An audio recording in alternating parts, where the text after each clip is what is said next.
Hi YouTube. So here's the final result of this cracked piston repair. We got the used piston in and it's back together, seems to be running good.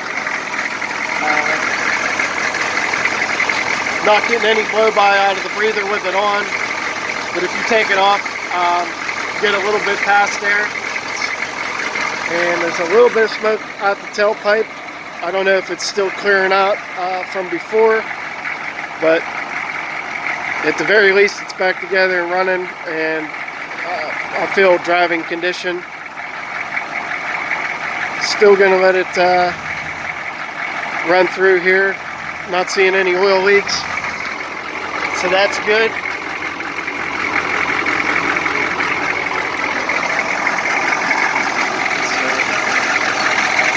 For the most part, we'll call this a success.